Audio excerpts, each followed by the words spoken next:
આજથી થોડાક દિવસ પહેલાં કચ્છ જિલ્લાના અંજારમાં એસઆઈ તરીકે ફરજ બજાવતા મહિલા એએસઆઈ અરુણાબેન જાદવનું તેમના જ મંગેતર દ્વારા ગળું દબાવીને હત્યા કરી દેવામાં આવી હતી। આ ઘટનાથી કચ્છ પોલીસ દોડતી થઈ હતી, જેમાં દિલીપ ડાંગીચા નામના આરોપી દ્વારા આ ઘટનાને અંજામ આપવામાં આવ્યો હતો। આ મામલે દિલીપ ડાંગીચા સામે સ્થાનિક પોલીસમાં હત્યા અંગેનો પોલીસે ગુનો નોંધ્યો હતો અને કાયદેસરની કાર્યવાહી હાથ ધરી હતી। ત્યારે અરુણાબેન જાદવનો મૃતદેહ છે તેમના વતન લાવવામાં આવ્યો, ત્યારે તેમના પરિવારજનો શું કહી રહ્યા છે વિગતે વાત કરીએ। વૈષ્ણવજન તો તેને કહીએ જે પીડ પરાઈ જાનાને રે। નમસ્કાર દર્શક મિત્રો, નવજીવન ન્યૂઝમાં આપનું સ્વાગત છે। હું છું ફૈઝાન। સુરેન્દ્રનગરના લખતરના અરુણાબેન જાદવ એએસઆઈ તરીકે કચ્છ જિલ્લાના અંજારમાં ફરજ બજાવતા હતા ને થોડાક દિવસ પહેલાં જ કોઈ બાબતને લઈને વિવાદ થયો, જેમાં એએસઆઈ અરુણાબેન જાદવને તેમના મંગેતર દિલીપ ડાંગીચા દ્વારા ગળું દબાવીને હત્યા કરી દેવામાં આવી। આ ઘટનામાં એવું કહેવાય રહ્યું છે કે અંજાર ગામમાં એએસઆઈ હતા, તો જેમાં દિલીપ ડાંગીચા નામના જે આરોપી છે તેની આશંકા હતી કે તેમની મંગેતરના કોઈ અન્ય વ્યક્તિ સાથે આડા સંબંધ છે અને તેની જ ખાર રાખીને દિલીપ ડાંગીચા નામના આરોપીએ તેની ભવિષ્યની પત્નીનું ગળું દબાવીને હત્યા નિપજાવી દીધી। આ ઘટનાથી ખળબળાહટ મચી ગયો હતો। આ મામલે સ્થાનિક પોલીસ સ્ટેશન ખાતે આરોપી દિલીપ ડાંગીચા સામે હત્યા અંગેનો ગુનો પણ નોંધાયો હતો અને તેની પોલીસે ધરપકડ પણ કરી હોવાની વિગતો સામે આવી છે। આ ઘટના સાંભળ્યા બાદ મૃતક જે એએસઆઈ છે તેમના પરિવારજનોના પગ નીચેથી જમીન સરકી ગઈ હતી।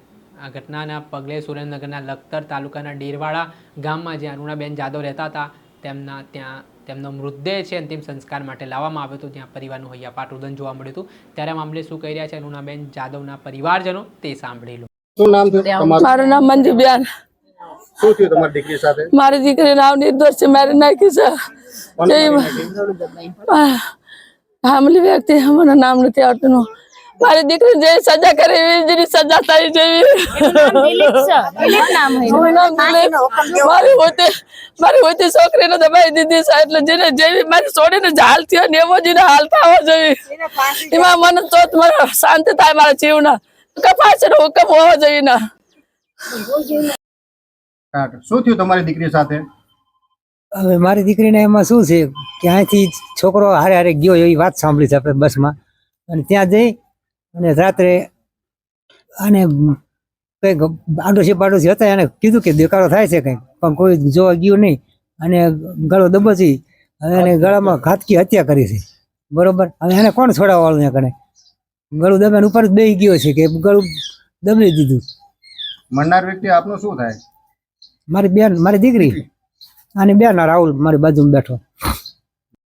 શું તમારું નામ? મારું નામ જાદુ ફાલ્ગુની। અને જો અત્યારે અમારે બોલવાનો સમય નથી, પણ બોલવું જ પડે, કારણ કે જો આજ અમારા ઘરથી આવું વળી જાય તો કાલ બીજી બેન દીકરીઓને કેવું થાય। અને એને જન્મટીપની સજા નહીં, પરંતુ એને તો ફાંસીની સજા જ આપવી જોઈએ, અમને ઘરનાને બોલાવીને આપવી જોઈએ। શું થયું તમારી બેન સાથે? એને નિર્દોષ રીતે મારી નાખી છે।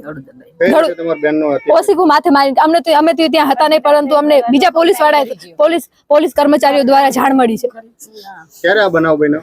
આ રાત્રે 10-11 વાગે, અમને ખબર પણ નથી, અડધી રાત્રે। હાલ આપણે સાંભળ્યા હતા મૃતકની માતા, બહેન અને તેમના પિતા। હાલ તેમનામાં આક્રોશ જોવા મળી રહ્યો છે। આરોપીએ જે કૃત્ય કર્યું છે, આસિસ્ટન્ટ સબ ઇન્સ્પેક્ટરની જે હત્યા કરી છે, તે મામલે કડકમાં કડક સજા કરવામાં આવે તે પ્રકારની માંગ પણ તેઓ દ્વારા કરવામાં આવી રહી છે। દર્શક મિત્રો, આવા જ નવા વિડીયો સાથે આપણે માહિતગાર કરતા રહીશું, એટલે નવજીવન ન્યૂઝ જોતા રહો। વૈષ્ણવજન તો તેને